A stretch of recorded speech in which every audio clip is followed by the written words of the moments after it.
Madame, Monsieur, soyez les bienvenus. Vous suivez l'information sur Ecclesia TV. Le dimanche 31 mars dernier, la solennité de Pâques a été célébrée sur toutes les paroisses. La communauté paroissiale de Saint-Jacques du village de Modeste a eu l'honneur de la vivre aux côtés de son Excellence, Monseigneur Raymond Awa, évêque du diocèse de Grand-Bassam, qui y a présidé l'Eucharistie.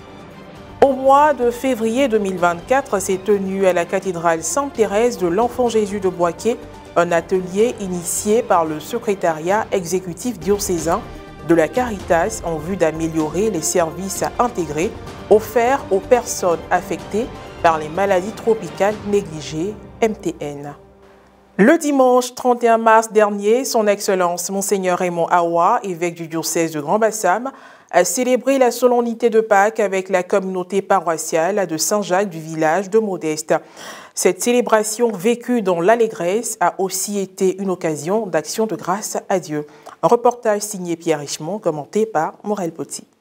Instant de réjouissance, instant de pure grâce et de reconnaissance. Au lendemain de la vigile pascale, son Excellence Monseigneur Raymond Awa, évêque du diocèse de Grand-Bassam, a célébré la Pâques à la paroisse Saint-Jacques de Modeste dans son secteur pastoral.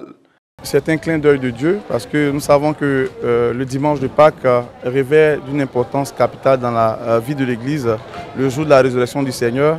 Et ce jour-là, recevoir l'évêque, c'est pour moi, je dirais, un sentiment de joie profonde. Et avec mes paroissiens, nous avons communié avec l'évêque et nous sommes très heureux de l'accueillir et de célébrer cette fête avec lui.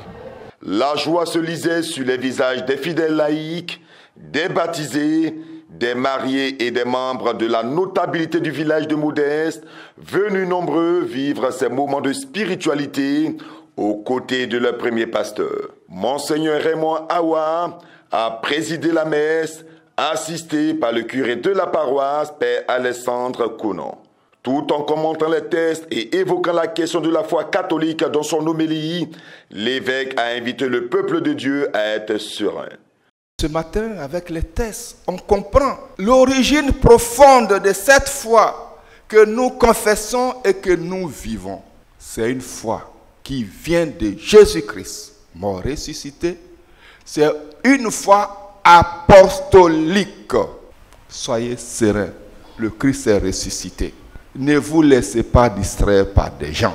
La célébration qui s'est déroulée normalement par la suite a été marquée par l'intervention de la commission de mobilisation pour l'achèvement des travaux de construction de la future cathédrale Saint-Esprit de Bouquéville. À travers des chants et des pas de danse, les paroissiens de Saint-Jacques de Modeste ont manifesté leur amour pour le Christ ressuscité, sauveur du monde. Au terme de cette messe, quelques impressions ont été prises. Le Saint-Esprit donc nous a guidés et nous avons vraiment eu une très belle célébration qui nous a permis donc de pouvoir honorer son Saint-Nom.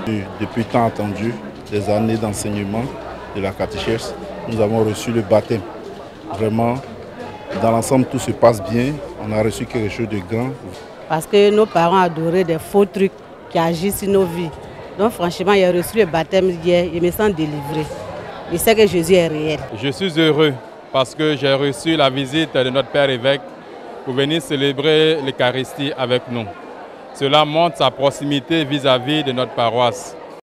La fête de Pâques nous annonce le noyau même de la foi chrétienne. Jésus est vivant. On l'a vu mort, on l'a vu vivant, réellement vivant.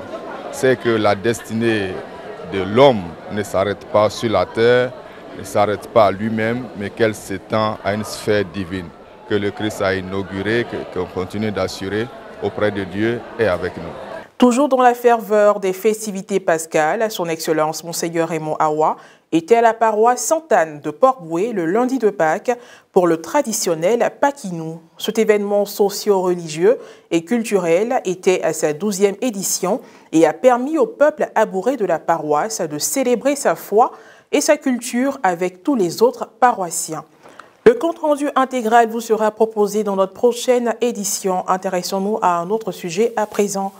Avant de vivre la joie de Pâques, nombreux sont les chrétiens qui se sont spirituellement préparés à travers des pèlerinages. Cela a été le cas des Amis du Très Saint Sacrement au plan national qui étaient du 16 au 17 mars dernier au sanctuaire Notre-Dame des Pauvres de Dabakala pour un exercice de carême. Un reportage de Serge Alain Thiémon, correspondant RNC, commenté par Maria Bissi.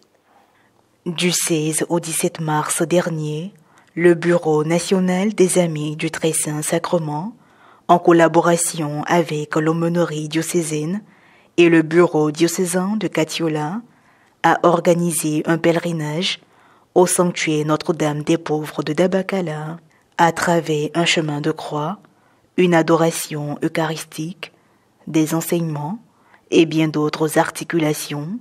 Les Amis du Très Saint Sacrement, venus des différents diocèses ivoiriens, ont vécu un grand moment de spiritualité. Quelques réactions. L'événement que nous venons de vivre toute cette nuit est un événement vraiment exceptionnel. Parce que pour moi, c'est la première fois que je découvre la Vierge dénommée Notre-Dame des Pauvres. Je suis très heureuse de savoir que les amis ont répondu massivement à cette nuit de préparation que nous avons organisée dans le diocèse de Katiola. Donc c'est vraiment avec la joie au cœur de savoir que partout où Jésus nous demande de partir, on est toujours prêt à aller, à le trouver là où il est. C'est un grand événement, toute une nuit de réparation, d'adoration à Jésus Eucharistique. Et c'est ça aussi les merveilles de Notre-Dame des Pauvres, parce que c'est elle qui a permis la réussite de cet événement. Et puis nous terminons avec une page de société. Améliorer les services intégrés offerts aux personnes affectées par les maladies tropicales négligées MTN. Tel était l'objectif visé par le secrétariat exécutif diocésain de la Caritas de Bouaké qui, pendant 2 jours, a organisé un atelier d'orientation à la cathédrale Sainte-Thérèse de l'Enfant Jésus de Bouaké. Au programme, session bilan, session capitalisation et perspective. Reportage Serge Alain Thiémon, correspondant RNC, commentaire Maria Bissier. Le secrétariat exécutif diocésain de la Caritas de Bouaké a organisé du 28 au 29 février dernier un atelier bilan orienté capitalisation avec les parties prenantes clés. Il a donc réuni à la salle de réunion de la cathédrale Sainte-Thérèse de Bouaké le secrétaire exécutif diocésain de la Caritas, les responsables ou représentants des structures partenaires au projet et bien d'autres participants.